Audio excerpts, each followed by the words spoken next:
Today we had Attorney General Andrew Bailey call for the removal of Sheriff Montgomery. What's your reaction to that first?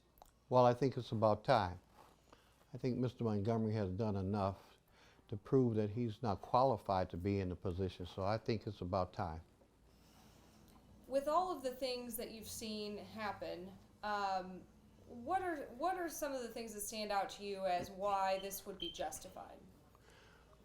Well, I personally, maybe I shouldn't say personally, but I personally know that a lot of the interviews and things that are going on, Mr. Montgomery has lied from start to finish. And as far as I'm concerned, that's just a total lack of integrity. And we don't need a person in any political office that has no integrity. And Mr. Montgomery has demonstrated that. He's lied about his education. He's lied about every facet when they've been interviewed about what's going on with his uniforms, what's going on with the golf carts, what's going on with the SUV. Lied about all of those things. I did not have an SUV when I started as the sheriff.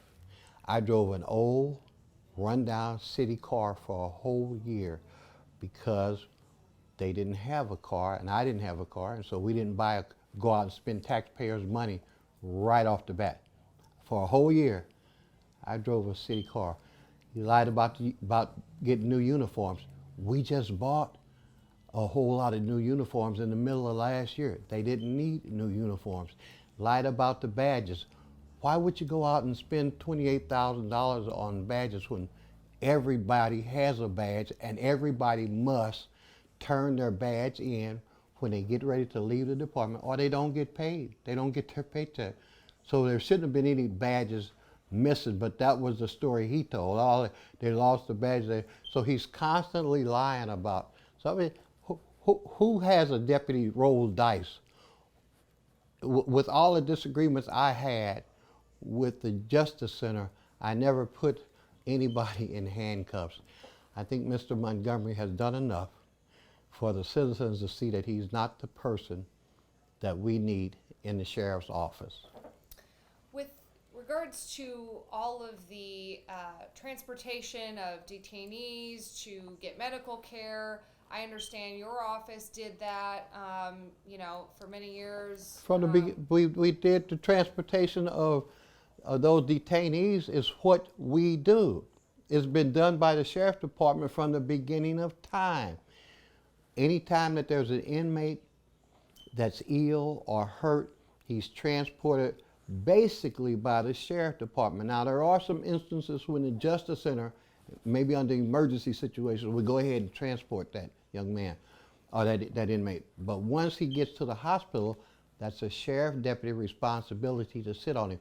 That could be a criminal. You're not going to put anybody sitting, and then that time sitting on that inmate, it may be a day or 2 days or a week, and if they're on dialysis, it may happen all day long. And so that's a sheriff deputy responsibility to transport those inmates from the Justice Center to the hospital. And so what you do is you make those provisions in your budget to have enough employees to carry out that business. That's the business of being the sheriff. And if you can't do that because you don't know how to do it, then you don't need to be the sheriff. That's my job. That's our job. So Sheriff Montgomery claims that he does not have enough people or the funds to transport the inmates to the hospital or to get medical care. Well, I guess he doesn't have enough people when you walk into the office and you fire 17 employees, and then it hasn't been said, but a lot of people, knowing that Mr. Montgomery, once he won the election, was going to be the sheriff, I had about 8 or 9 officers just up and say, Sheriff, I'm not working for Montgomery, and so they quit. So you got what, about 20 or 23 people leave the department, boom, and so this is what you get. But you have to be smart enough or intelligent enough to know how to manage that crew, and so that you can then do the job that's necessary. I did it. I had no problems. Well, I won't say I didn't have problems, but you got to manage. You got to have that business skill. You got to have that skill to manage that job. His attorney claims that it's the city's responsibility, according to the documents that were signed even this year when the mayor came into office. It says City of St. Louis responsibility and doesn't say anything specifically about the sheriff's office. Was that your understanding when you worked there? That it was the city's responsibility? No, it was, my understanding is that it was the sheriff's responsibility. That's what we've always done. And I actually had an argument with Dale Glass, who was the director of public safety or the commissioner for the jails. He and I often argued about whose responsibility it was, and it was the sheriff's responsibility to transport. And I just don't have it in front of me, and probably don't know if we could find it, but I could find, if I had the papers that would say it's the sheriff's responsibility. That's what Dale Glass argued with me over and over. And it wasn't that I was saying that it was not my responsibility. I often had a problem with saying how many times we were going to transport the same person and all that kind of stuff. But it's the sheriff's responsibility to transport inmates from the hospital, from the Justice Center to the hospital. And again, it's not a job that any Boy Scout can do. Those guys are people that could hurt you. They have to be transported by somebody with some learned skill. A post-certified deputy should be the ones transporting those prisoners. So Mr. Montgomery don't have a lot of post-certified employees. I don't think he's, well, I don't think he's not post-certified. So at this point, where do we go from here? Because the voters now are wondering, what we do. How do we respond? Well, in my thinking, who did the job for 8 years, it's a simple call. You get somebody that knows the job, Vernon Betts maybe, or whoever, and you put us back in office, and let's put this thing back together. I've talked to many of my deputies that left, and most of them have said, hey, Vern, if you go back, we'll come back. It won't be hard for us to put that puzzle back together because we know what we're doing. So would you return to the sheriff's office should he be removed and an appointment needs to be made? I would. I've given it a whole lot of thought, and I would return simply because I don't want to see the city in this position. We are the laughing stock of law enforcement across this country. Everybody, I just left my meeting earlier today, Valor of Honor with some of the other sheriffs across that St. Louis area. And I'm crying. The St. Louis city is just a mess when it comes to this situation. And we don't have to be. We really don't have to be. I know when I was in office, we didn't have all this turmoil. We didn't have that. Do you remember we didn't have this turmoil. No, because I did 30 years at Ameren and retired as a supervisor. Before that, a St. Louis public school teacher. I got skill. I have 2 degrees, one in education and one in law and criminal justice. I don't think the current sheriff has any education. Matter of fact, again, I know he don't. But if you got the skill, all you do is you need the talent. That would be the only thing that would concern me, is being able to get as many of my former deputies to return. And then we go through the process that was always an everyday process for us anyway, is a hiring process. We actually went out and had a hiring seminar or whatever, and we hired, and that's what you got to do. And all of that, if we are willing to pay a qualified salary, we can get the people to come in and work for the sheriff department, and we can put that department back like it should be. Have you heard from any of your former staffers that are still there, your former deputies who are working for him? What has this atmosphere been like? Yeah, I hear from them all the time. And they're disturbed, they're upset. My brother was a sheriff deputy there for 17 years, and Mr. Montgomery, when he got in, he had vowed, said that he was going to get him when he got in anyway. But he ended up coming in and then bouncing my brother around to about 3 or 4 different jobs until my brother finally decided to leave. I talked to Scott Kiefer, the sheriff in St. Louis County, and Scott said, Vern, you sent all your guys here. You know, we got about 7 or 8 deputies who now work for St. Louis County. We got about 7 or 8 deputies who work all over the place for the airport and all. But most of these people, we got them post-certified, got them trained, 600 hours of training. And when we were getting them post-certified, those guys loved their job. But a lot of them said they couldn't work for Mr. Montgomery. You know, he was there at the sheriff department for a very short time, for 3 months. And he was a terror the 3 months he was there, and he ended up getting himself fired, you know. And so this is part of this is the, you know, what Mr. Montgomery says and about the sheriff department, all that, is because of him getting fired. But it was warranted. But no, I get a lot of calls from my former deputies, and they call me all the time and say, Sheriff, you know, if you come back, we'll come back. But even those ones that are still there call me and say, Sheriff, they got a mess down here.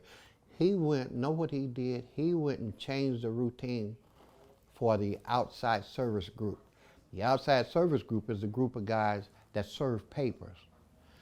He went and now they have to come in at 8 o'clock is what I understand.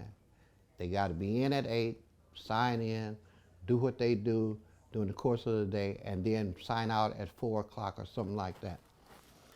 That is not prime time for serving papers because everybody is at work. You need to have that flexibility where you can serve those papers before people get going in the morning and after they come home. So that's what we did. And we let them have that flexibility, but not without also scrutinizing the time that they were out there. It wasn't you know, just free fall and you go and come like you want to. No, we had ways of tracking them because, you know, in years past, way before I got there were some issues about the sheriff's department serving papers and whether they were doing that or not. No, when I came in, and I'm about the business and getting things done correctly, I came in and we put some things in place where now you can have the liberty to go and come, but you got to sign in at a certain time, and I got to know how many hours that you're out there, and so we tracked all of that. But we gave them that liberty to come and go, and I would have deputies come in at 4 o'clock in the morning because they had somebody in their sights that they wanted to serve, and they knew that that person got ready to go to work something like maybe like 6 o'clock in the morning. So you have to do those kind of things. They tell me Mr. Montgomery has changed everything, and I'm saying they, well, my brother was there for a while before he left, which was just a few weeks ago, not too long ago.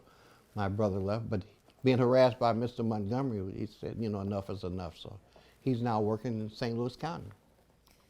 So do you think the sheriff's office should continue to transport inmates who are medically ill, who need medical treatment? Yes. And so I ask you, who's going to do it if they don't do it? And like I said, the thing that people have to remember now, you're transporting somebody that could be violent. That's going to take somebody that's got skill, somebody that's been trained. Like I said, you can't have a Boy Scout transport these guys, and that is what the sheriff department is supposed to do, transport the inmates. Do you think the sheriff's office should have maybe a jail, like a jail department or something like that? Well, we do have our side, what we call our side of the Justice Center. We have a area cut out where we hold. See, when you're at the Justice Center, you may have to go to court. Then they'll bring you over to what we call our side, and then we get you take off your orange suit and you put on regular clothes and all that. So we have our side where we actually get them changed over and get them ready for court. So we do have an area. But do you think that there should be people maybe dedicated to the jail, inmate transportation? You know, maybe there's like, particularly medical transportation, things like that? There could be. There could be some sitting down and figuring out what would be the most efficient way. But I think all the 8 years I was there, I thought we had a pretty efficient system. We worked pretty well with the Justice Center. I mean, we argued with those folks once in a while about transporting, but never to the point where you couldn't get the job done. And that's what the citizens are paying us to do a job. The taxpayers want us to work and earn our money, so to speak. And so that's what we did. We worked. We had a great relationship with the Justice Center. You remember now that there were 5 riots, and Vernon Betts and 60 of his deputies were the ones that subdued that riot. Not the St. Louis Police Department and nobody else, but the Sheriff Department. And that's basically because we had a good relationship, moving those guys not just from Justice Center to the hospital, but from the Justice Center to court. One of the things that I did on a regular basis would be to go down to the holding cell and talk to those guys coming from the Justice Center and then coming over to the court to go up to court for their trials or cases or whatever. I made it my business on a regular basis to get down to the holding cell and talk to those guys and preach to them about a better way of life and all that. So we had that relationship. And so 5 times we subdued the riots 5 times. And only 1 time did we have an incident where we had to mace somebody. That's the kind of I think activity, that's what you want a sheriff to have, those kind of skills where you can interact with the inmates and the public and not have incident. And we didn't. Do you think that there is enough here, from your understanding, to get him removed officially, like in the proceedings that Andrew Bailey is hoping to pursue? I think there's enough because, one, like I said, I think the citizens should be concerned about just having a person who lacks integrity. And that's why I'm disappointed that those judges or whoever that's supporting Mr. Montgomery are supporting him, because birds of a feather flock together. It's what my dad always told me. And so if they're helping Mr. Montgomery, they must think he's got some kind of talent that the city, and he's actually proven that he don't. And they know that.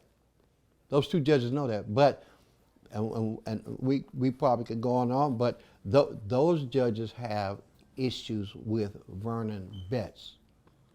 So that's why you get a judge who says that Montgomery was his bailiff. That's a lie.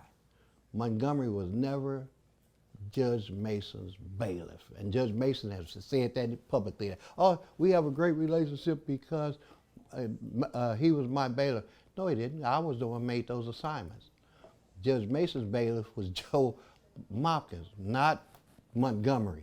And then Montgomery was only there for 3 months. He wasn't bailiff material. To be a bailiff, you got to work your way. That's a prime job.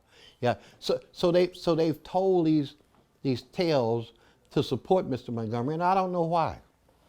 I don't know why, because it's clear to me that he's not qualified, not capable, and then he's just a pathological liar. He lies about everything, you know. Oh yeah, won't give me my retirement badge. There are 7 of us that were eligible for retirement, so they did. Mr. Montgomery's holding our retirement badge. Why? Now, you ask him, and he'll come up with some kind of lame brain story, just like he does with the other badges. What was it, 250 badges that he ordered, that he bought? There was no need for that. That's a waste of taxpayer money. We had just ordered, I think, 300 pairs of uniforms in the middle of last year. There was no reason to go out and buy any new uniforms. My car that I drove was only 4 years old. Didn't drive it, only drove it from here to work and from work back here. Basically, I mean, a few other places sometimes, but you can look out there. I got 3 or 4 cars. I didn't have to wear that car out, and I didn't. Mr. Montgomery could have did what I did.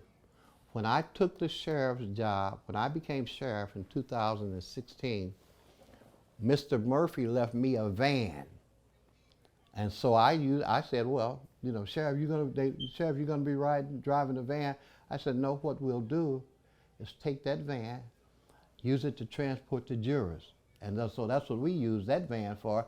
I drove an old raggedy Plymouth car for a whole year because I wasn't gonna put that kind of financial stress on the city budget and all that kind of. So for a whole year, Mr. Montgomery could have drove my car, which was really a nice car. He didn't have to go out and buy an SUV. That's ridiculous. Ridiculous. That's a waste of taxpayer money. Do you feel that Montgomery is doing an adequate job and fulfilling the requirements of the office of sheriff? No. No, yeah, that's a good question, but obvious. No, he's not, because he's doing too many things that, one, not legal, and two, not justified. Why are you buying golf carts? What is that for? I want the citizens of St. Louis to know that if there was a need for golf carts, Jim Murphy, who was in office for almost 30 years, would have bought them. If he missed that, Vernon Betts would have bought them. There's no need for golf carts.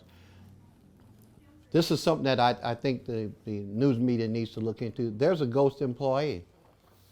There's a ghost employee, he has a dog, and supposedly they train this dog and they're going to use the dog, and that guy never comes to work. You never see this guy, ghost employee, and he was hired. He's getting lieutenant pay, and he never comes, and he's supposed to be walking a dog around. We don't need a dog. You don't need a dog in the courthouse. For what? Oh, to sniff out drugs? No. No, I mean, for somebody bringing drugs into the courthouse would be a grave mistake, and I'm sure we probably have gotten that, but I think most folks know that would be a no-no if you got caught with drugs. So there's no need for a dog, which they've hired this guy to come in, and he never comes in, but he's on payroll. You guys need to check that out. We call that a ghost employee. Anything else you wanted to say? Well, I'm hoping that Andrew Bailey is successful in what he's doing. I think he's doing the right thing. The citizens of St. Louis deserve better. I hope then that the governor will take a good look, because it'll be his responsibility to appoint the right person. And I hope that the governor appoints the right person, and we can get somebody in that office that can turn that office around. And it's not hard, but you got to know what you're doing, which obviously he don't. But you got to know what you're doing.